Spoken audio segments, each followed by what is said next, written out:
Bud Not Buddy, Chapter 13. The circle of men got very quiet.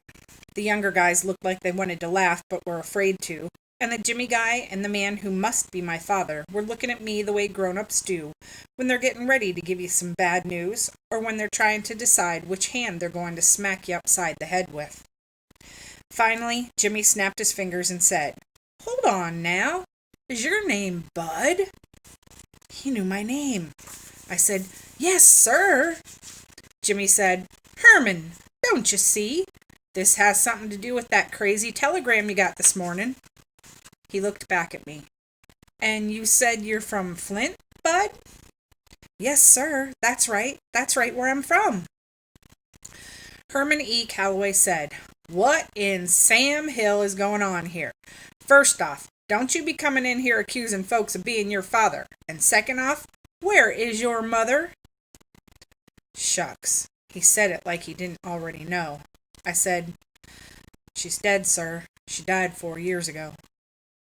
Herman E. Calloway said, "I'm truly sorry to hear that, but it's obvious that you are a disturbed young man and you don't have a clue who your father is. You just tell us who's looking after you now and we'll get you sent back to wherever it is you belong." "I belong with you now, sir." Herman E. Calloway said, "Now you look here." Jimmy said, "Hold on, Herman." He seemed a lot nicer than this Calloway guy. "Bud, you got to understand Mr. Calloway here can't be your daddy. No how, no way, I don't know what gave you that idea, but whatever.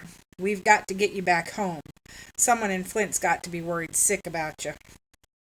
I said, "No, sir. I don't have anybody left in Flint. That's why I came all the way here." He said, "No one? No one at all?" I said, "No, sir." He said, "No brothers?"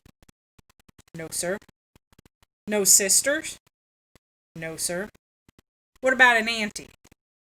"No, sir." "No grandma?" "No, sir." Shucks. It looked like this guy was going to go over my whole family tree, but he whistled and said, "So, were you living in an orphanage?" Uh-oh. I had to be careful how I answered this. One wrong answer, and I could tell that these guys were ready to give me up to the cops or give me a one-way ticket back to the home. I said, "Well, sir, I had some problems with some folks that were supposed to be looking after me, and after I hid their shotgun and poured water all over Todd Amos, I busted out of the shed and had to go on the lam, and then I thought it was about time I came and met my father, 'cause it's been—" He raised his hand to stop me. "That's fine, son, but just answer what I asked you. What orphanage were you in?" "Well, sir, I used to be in a home, and then I wasn't, and then I was with some people that were kind of mean, and then I tried to find Miss Hill, but she moved all the way to Chicago, and that was too far to walk to." He raised his hand again to shut me up. "Hold on, Bud. Do me a favor. Go wait by that door for a minute." He pointed to the side of the stage. I walked over and waited to see what was going to happen. I tried pushing the door open a little bit in case I had to make a quick escape, but it was jammed tight. I'd have to leave out the same door I came in. The man named Jimmy and the guy who had to be my daddy started whispering. After a while, Herman E. Calloway raised his arms and said, "Hey, but don't forget this is your little red wagon. You pull it off if you want." Jimmy said, "Fair enough." He waved me back onto the stage.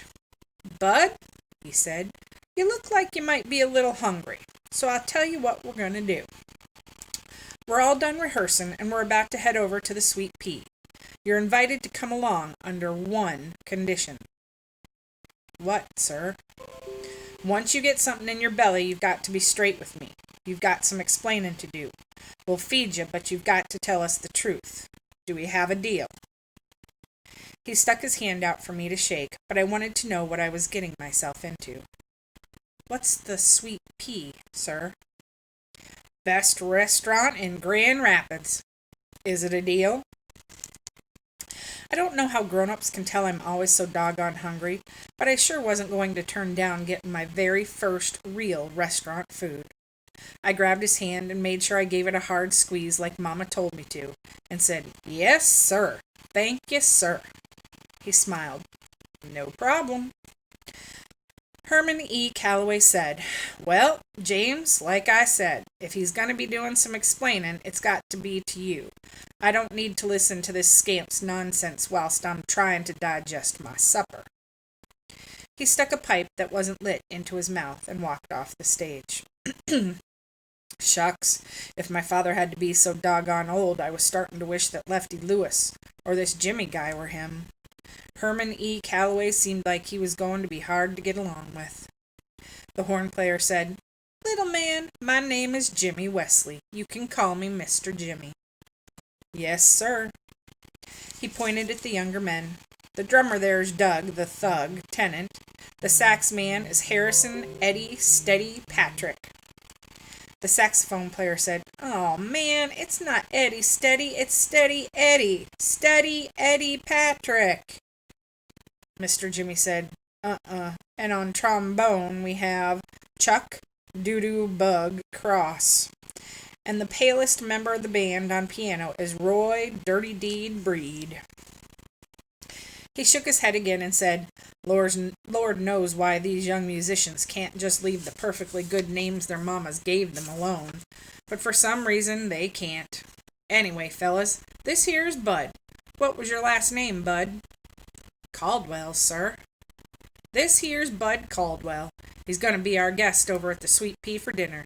Y'all say hello to the little man and make him feel comfortable."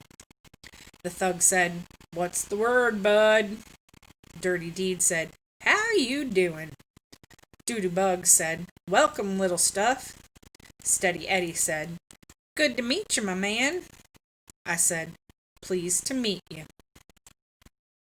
Mr. Jimmy told them, "All right, he'll ride over with you four. Me and Herm will meet you there."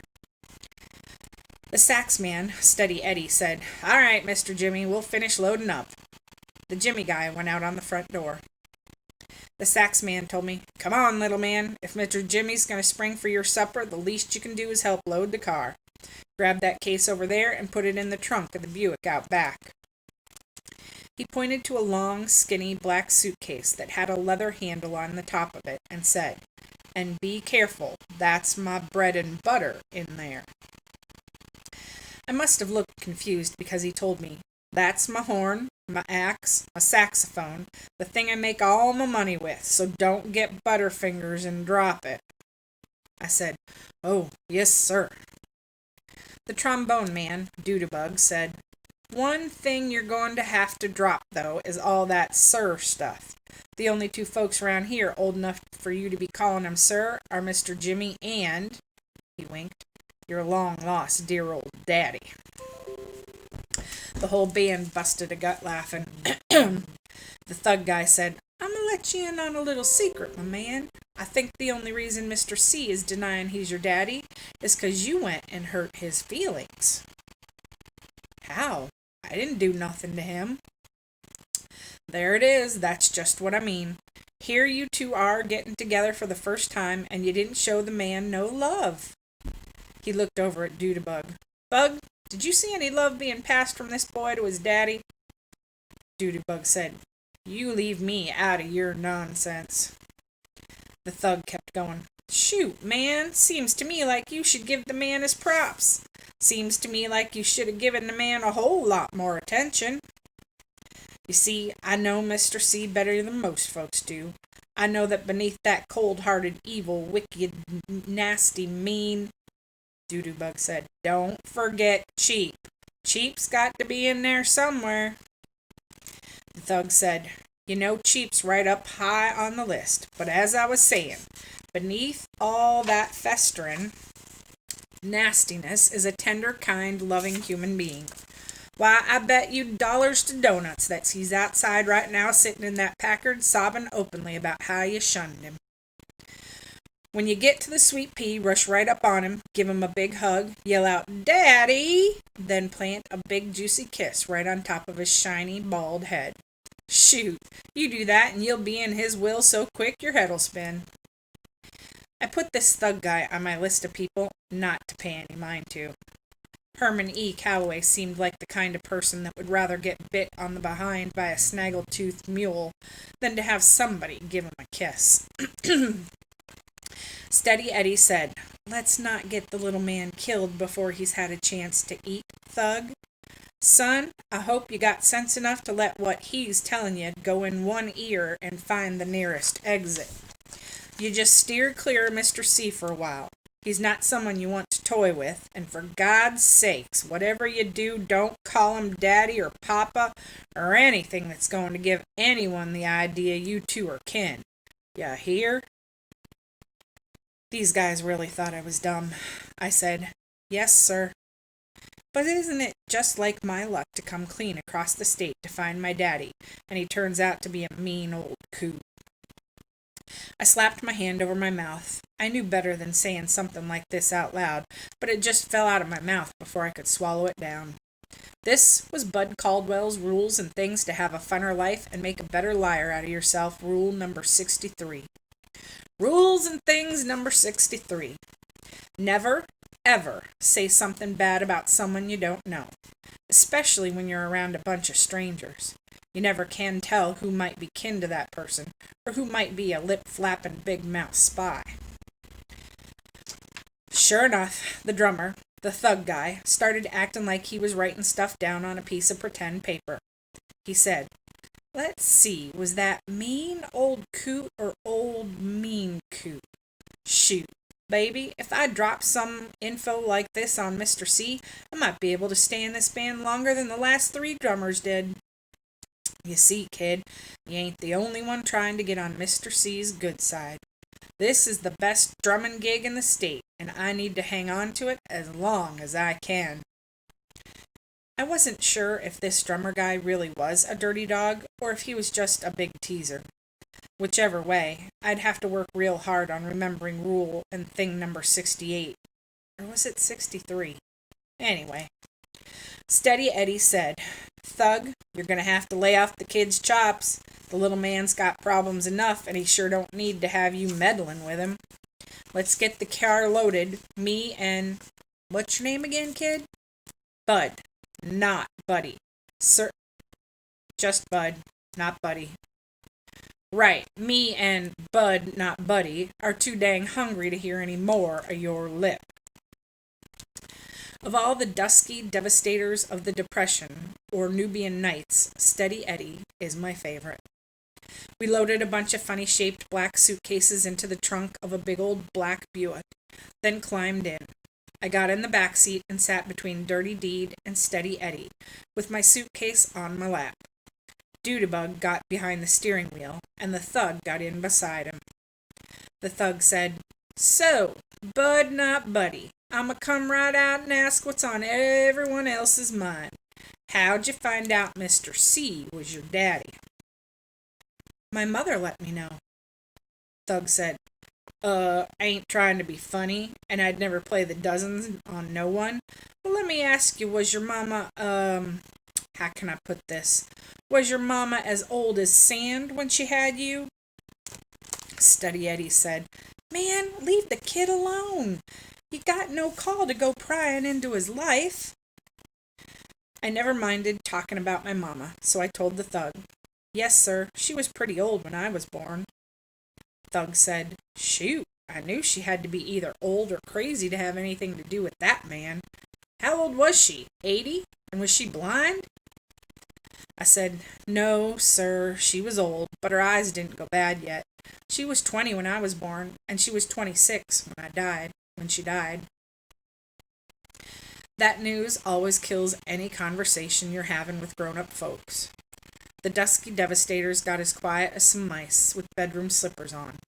The only sound you could hear for a second was the keys clang-clanging up against the metal dashboard as Doodybug turned the car in the front of a little house that had a sign saying, "The Sweet Pea," on it.